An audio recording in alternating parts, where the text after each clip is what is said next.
People ask me all the time. They look at me and they ask me. They say, "Clara, how do you do it? How do you walk into a room and the room changes? How do you sit with people who are in tremendous pain and not carry that pain home with you? How do you live 85 years on this earth through everything this life brings, through loss and grief and hardship and the particular kind of pain that comes from watching the world move further and further away from the things you know to be true? How do you live through all of that and still have light around you, still have clarity, still have that thing that most people spend their whole lives searching for and never quite find?" And my answer is always the same. It is not a gift. It is not luck. It is not something I was born with that you were not. It is a practice, a specific, deliberate, non-negotiable morning practice that I have done every single day since 1958. I was 19 years old when my grandmother sat me down and gave it to me piece by piece, and I have not missed a single morning since. Not one. 66 years of mornings, the same practice, in the same order, before the world gets in. And I am going to give it to you today in full, every piece of it, exactly as she gave it to me. But first I need to tell you something about dark energy, because people use that phrase without really understanding what it means. And I will not give you a practice for something you do not fully understand. In Cherokee teaching, dark energy is not a dramatic thing. It is not demons and darkness and things that go bump in the night. Dark energy, in its most common and most dangerous form, is completely ordinary. It is the accumulated weight of other people's unresolved pain that has attached to you over time. It is the residue of every difficult conversation, every space heavy with suffering that you walked through, every relationship that drained more than it gave. Every morning you woke up and immediately let the world's fear and noise pour into you before you had established yourself. Dark energy is what happens when a person goes through their life like an open cup, collecting everything the world pours into them and never emptying out. And here is what most people do not understand about it. Dark energy does not announce itself. It does not arrive with a warning. It accumulates slowly, the way dust accumulates in a room you forgot to tend. And one day you look around and you cannot see clearly anymore, and you cannot breathe deeply anymore, and you cannot remember the last time you felt genuinely light. And you have been calling it depression or burnout or just getting older. But what it actually is a spirit that has not been tended, a cup that has never been emptied. And the morning practice I am about to give you is how you empty the cup every single day before it can fill up again. My grandmother's name in Cherokee means she who keeps the fire. And she was exactly that. She was the keeper of things in our family. Knowledge, practice, memory, the particular kind of steadiness that comes from never letting the fire go out. She gave me this practice the winter I turned 19. I was going through something hard that year, and she could see it on me the way our elders always could see things on people before anyone spoke a word. She found me one morning sitting outside before sunrise, and she sat down beside me, and she did not ask me what was wrong. She just said, "You have not been tending yourself," and I did not know what that meant.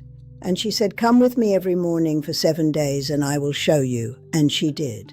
And what she showed me over those 7 mornings is what I am giving you right now. The practice has 6 parts, 6 things done in order every morning before you engage with the outside world in any way. My grandmother was very strict about the order. She said the order is not arbitrary. Each step prepares the ground for the next. You do not plant before you clear. You do not clear before you wake. The sequence is the medicine as much as the individual steps are. The first part she called waking the breath, before you get out of bed, before your feet touch the floor, before you reach for anything. You lie on your back and you take 10 full, deliberate breaths. Not the shallow breathing your body does automatically through the night. Full, intentional breath. In through the nose, slow, filling the belly first, then the chest, holding for just a moment at the top, then releasing completely through the mouth until there is truly nothing left. 10 of them. Our grandmothers understood something about the breath that modern science is only now beginning to measure. They said the first breath of the morning sets the pattern for every breath that follows. And most people's first real breath of the day is a gasp into a phone screen. They grab for the outside world before they have even fully inhabited themselves.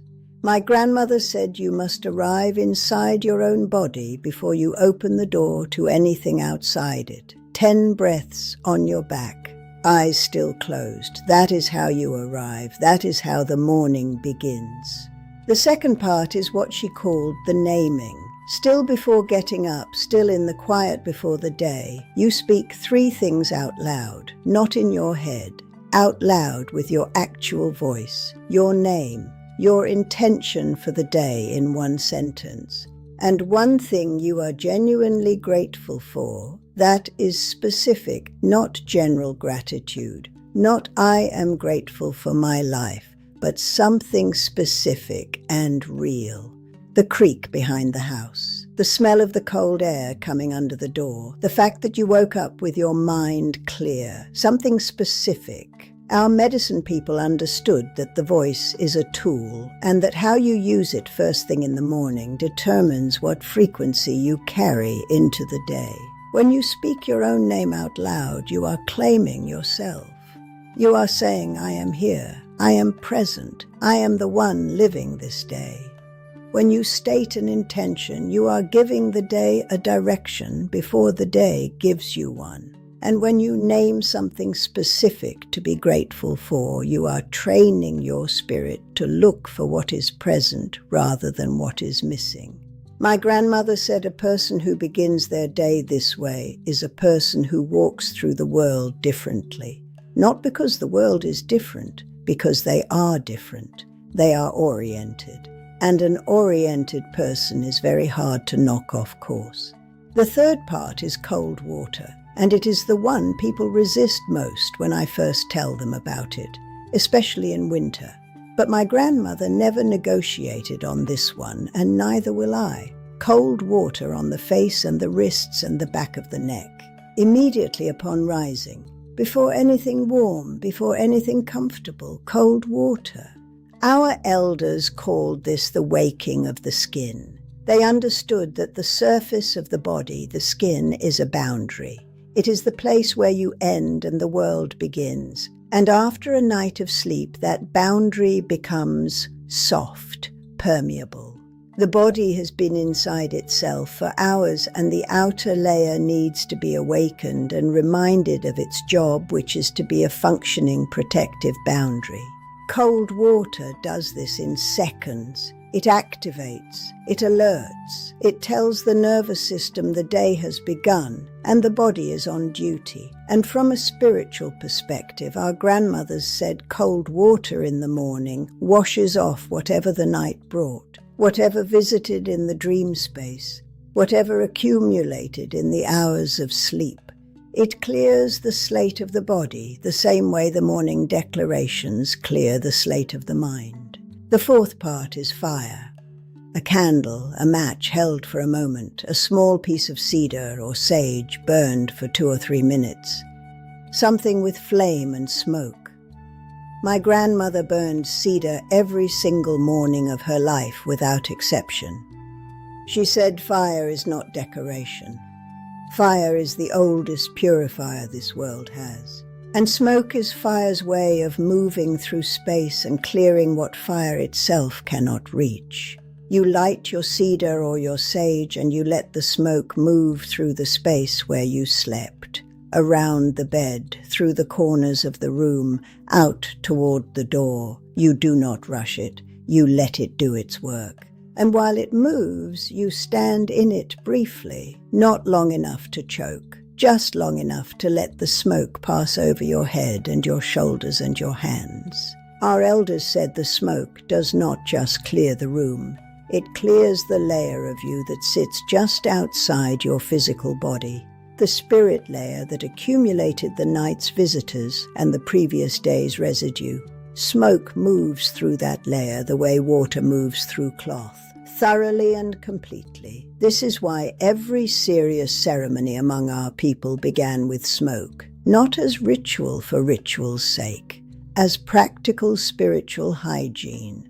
The same way you would not begin a surgery on a dirty table, our medicine people would not begin a sacred day on an uncleared spirit. The fifth part is the one my grandmother called feeding the good. After the clearing, the breath, the naming, the cold water, the smoke, you spend 5 minutes deliberately feeding the part of you that you want to grow. In Cherokee teaching, what you feed grows, and what you starve diminishes. This is not complicated. This is physics applied to the spirit. You feed it by placing your attention on it with intention. You sit quietly, spine straight, and you place your hand over your heart, and you feel for the warmth there, the actual physical warmth of your own living body. And you breathe into that warmth, and you simply say inwardly, I am feeding this. Whatever is good in me, I am feeding this today. Our grandmothers did not have vision boards. They did not have affirmation journals. They had 5 minutes every morning where they deliberately chose where their energy went, and what they watered grew every single time. The sixth and final part is the threshold blessing. This was my grandmother's name for it. Before you walk out of your front door into the day, you stop at the threshold, the doorway, and you place your hand on the frame and you say out loud, I leave this house in peace. I carry only what is mine. I return to this house in peace. I bring back only what is mine. Our elders understood the threshold as a spiritual boundary, the line between your protected space and the world outside it. And they said that crossing that boundary without acknowledgement is like going into battle without armor. The threshold blessing takes 15 seconds, 15 seconds at the door every morning. And it does something that I cannot fully explain, but that I have felt every single day for 66 years. It makes the day feel like something you chose to enter, rather than something that happened to you. 6 parts, 10 breaths before rising, 3 spoken declarations, cold water on the face and wrists, cedar or sage smoke through the sleeping space, 5 minutes feeding the good, and the threshold blessing at the door.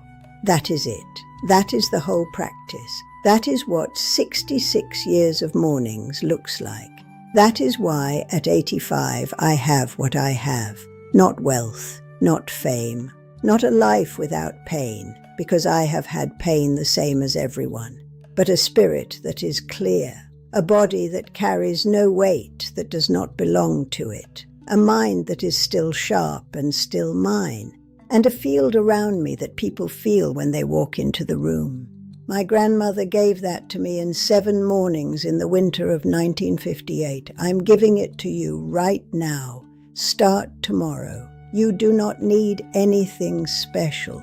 You do not need perfect conditions. You do not need more time than you already have. You need 10 minutes and the willingness to tend yourself before you tend everything else. Because you cannot pour from a cup that has never been emptied, and you cannot protect what you have never learned to guard.